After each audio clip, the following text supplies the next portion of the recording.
皆さん、こんにちは。よしえです。お元気ですか？今日もポッドキャストを聞いてくれてありがとうございます。突然ですが、皆さんは田舎に住んでいますか？都会に住んでいますか？今日はその田舎と都会を比較して話をしたいと思います。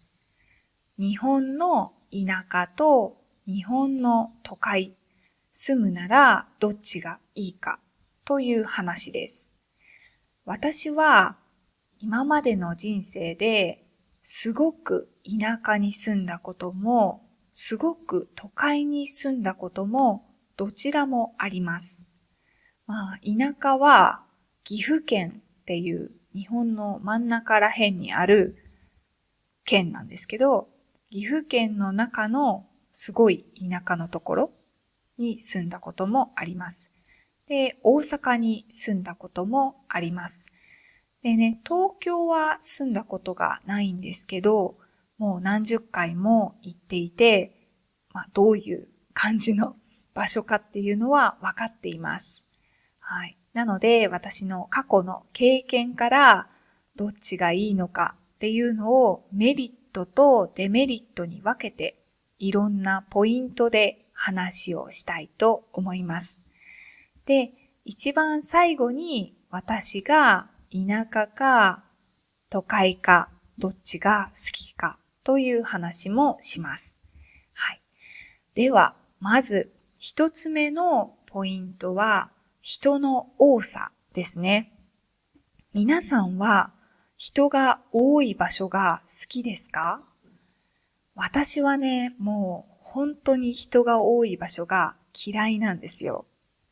特に満員電車とか、アミューズメントパークに行ってすっごく列ができているとか、そういうのが苦手なんですね。だから大阪とか東京で朝仕事に行くときによく満員電車に乗らないといけなくて辛いですよね。それは本当に都会の大きなデメリットだと思います。一方で田舎はすごく人が少なくて、しかも基本的にみんな車を使っていますね。だから通勤するときには満員電車に乗らなくていいんですよ。これはすごくいいですよね。あと、いろんな施設に行っても全然人がいなくて、待つ時間も少なくて済みます。とってもいい田舎のメリットだと思います。そして、やっぱり人が多いとみんな他の人を気にしなくなって、ちょっと冷たく感じることもあると思います。東京で例えば誰かが困っていてもみんな忙しそうに通り過ぎていきますよね。でもね、日本の田舎はみんな人が優しくて困っていたら気にかけてくれる、心配してくれる人が多いです。なので、みんなね、日本人優しいんですけど、人が少ない方が優しさを感じる機会は多いと思います。はい。では、二つ目のポイントに移りたいと思います。二つ目は、食事、食べ物についてです。日本の田舎は、野菜とかね、果物、お肉を生産している場所が多いです。なので、その地元で採れたものを採れてすぐに味わうことができます。それはすごくいいことですよね。新鮮なものを新鮮なうちに食べられる。はい。一方で、レストランの数は都会の方が多いんですよね。なかなか岐阜の田舎に住んでいた時は、レストランを見つけるのも難しくて、特にもう夜遅くなるともう真っ暗になって、もうカフェとか全くなくって、お酒を飲むバーとか、居酒屋とかが少しだけあるみたいな感じでした。でもね、やっぱり東京とか大阪に行くと夜遅くまで美味しいレストランがもういっぱいあって、しかも世界各国のいろんな料理がたくさんあります。選択肢がとても多いですね。それは都会の大きなメリットだと思います。私はね、食べるのが好きなので、やっぱりこのレストランの種類が多いことは、大阪に住んでいた時はとても嬉しいポイントでした。はい。では、次のポイントに移ります。次は、物の値段の高さ。物の値段についてです。最近、東京の土地や建物の値段がすごく上がっているのを知っていますか？20年前、30年前に比べてマンションを買うために必要なお金が 1.5 倍とか2倍になっているみたいですね。もうとてもじゃないけど、すぐに買おうって思って買える値段じゃないらしいです。なのに日本人の給料はあんまり上がっていないんですよ。これは結構大変ですね。一方で田舎は土地が余っているので、土地の値段が安いことが多いです。なのでね、家を買いたい人は田舎に土地を買って家を建てて、通勤時間をすごく1時間とかね、2時間とかかけて都会の職場に出勤している人もいるみたいです。大変ですよね。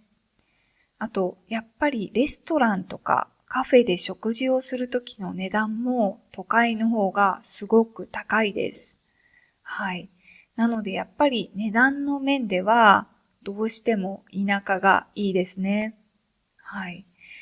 この家の値段、土地の値段に関連して、ちょっとね、最近聞いたニュースがあって、NTT っていう日本のすごく有名な会社が、家から日本のどこの家からでも働けるようにしたみたいで、リモートワークをスタンダードにしたみたいです。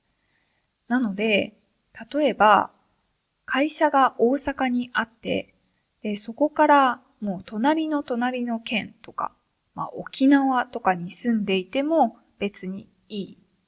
そして、もし出勤をしないといけなかったら、それは出張扱いになって、全額交通費を会社が出してくれるみたいです。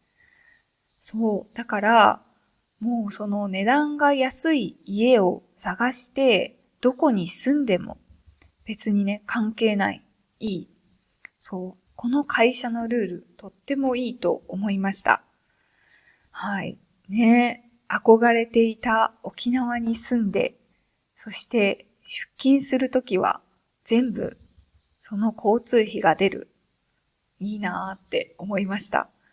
いつかこういう会社が増えて、みんな自分が好きな場所に住めたらとってもいいですよね。はい。少しね、話が逸れてしまったんですが、じゃあ最後のポイントは、娯楽の多さです。はい。娯楽っていうのは、楽しむための、施設とか、楽しむためのコンテンツですね。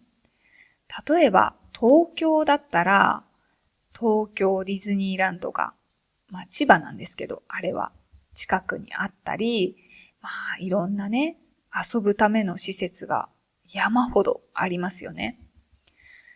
でもね、一方で、私が岐阜に住んでいた時は、遊ぶための施設って本当になくて、ね、わざわざ土曜、日曜になったら名古屋まで出て、名古屋で遊んでいました。やっぱりこの田舎でやることがなくて困るっていうのはあるあるですね。みんなゴルフをしたり、家でバーベキューしたり、そういうその施設がなくても遊べるみたいなことをみんなやっていた気がします。はい。都会でそうやってディズニーに行ったり、水族館に行ったり、いろいろ遊ぶのにはお金がいるんですけど、でもやっぱりやることがあるっていうのは楽しいですよね。すごくいいことだと思います。